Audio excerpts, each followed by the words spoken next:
Hey, good morning. This is Eric from Technical Analysis Daily Stock Video Series. Today we're going to take a look at Exxon Mobil, symbol XOM, and it is Halloween, October 31st, 2019. Let's take a look at this stock and see what's going on. So here's a one-year chart.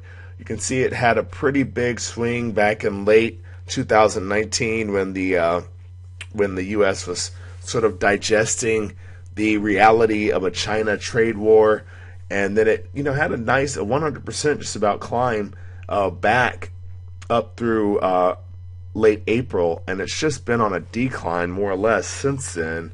So let's take a look at the moving average to see if that gives us any indication. Sure enough, right now we actually have a changing of the moving average. You can see the green line. I don't know if you guys can see that, but the green line is higher. The 10-day is higher than the 20-day, and the 50-day is still on top of all of them. We'll see. That's a very conflicting piece of data, just because when the moving averages are online, that's a key indication of a trend happening. Like back here during this up move in February and March, you see the 10-day was higher than the 20, it was higher than the 50. And even during this down period here in May, you have the 50 higher than the 20, higher than the 10. These are all in line going lower. It's been choppy every now and then as the market is sort of figuring out which direction it's going to head. And we seem to be entering that choppiness right now, actually for the last few weeks here in October. So here's a 5-year. I like to expand the time frame out just to give us a little better idea of what's fully happening. And we see, obviously, this was back in 2015, the slump in the price of oil coming all the way down here. We had a nice rebound in 2017, but really the stock hasn't reached its 2016, even the 2015 level. The highs there, it hasn't retested that in quite a while.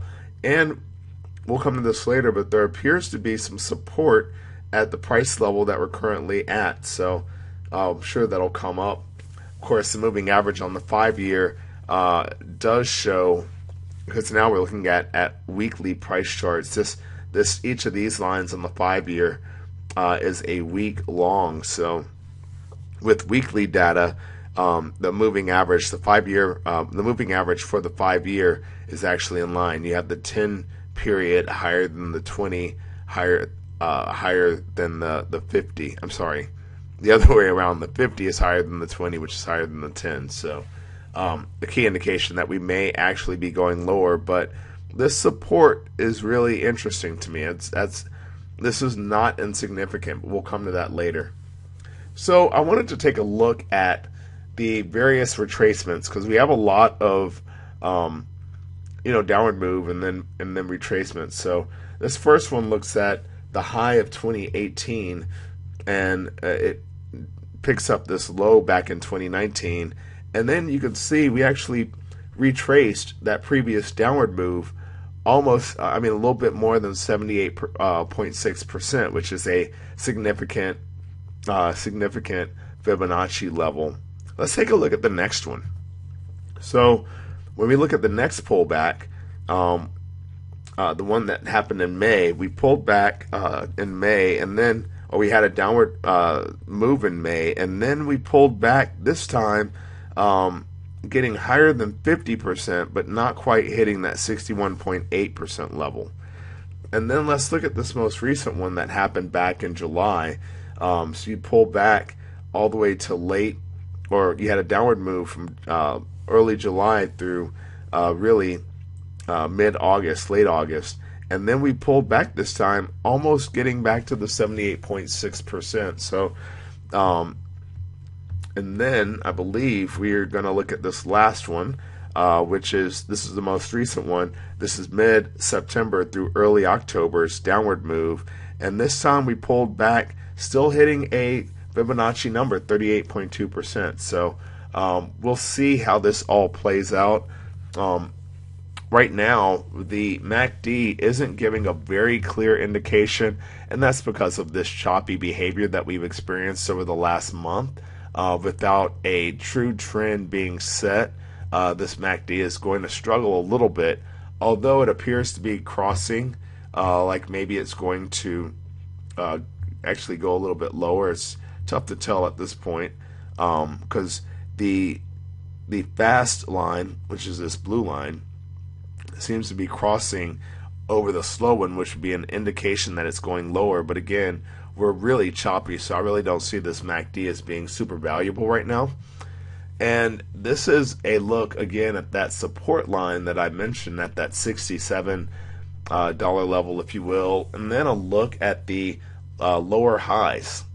So each segment of the market has produced a lower high than the last, and so we might be coming down into a nice flag pattern that will either push us higher or send us screeching lower.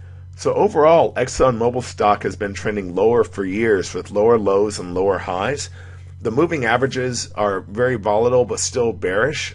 Definitely the 5-year was more a lot more clear than the 1 year, just because of where we are in the stock price movement over the month of October. The Fibonacci analysis shows that the stock has reached significant Fibonacci levels on each pullback after a downward move, but it's highly inconclusive on what's next. The MACD also seems to show the possibility of some more bearish momentum, but again, it's choppy over the last month, so that's somewhat inconclusive. I really would rest my hat on these support levels. So we've seen strong support at the $67 level, and that's extended for quite a while.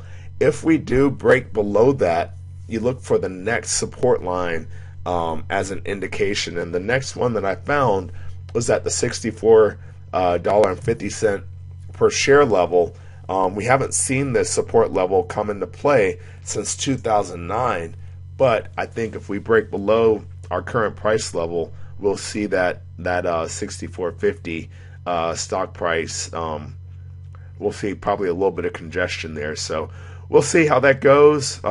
Anyway, this was Exxon Mobil. Hope you guys are enjoying these. Please subscribe to the channel. Thanks for watching. Happy trading.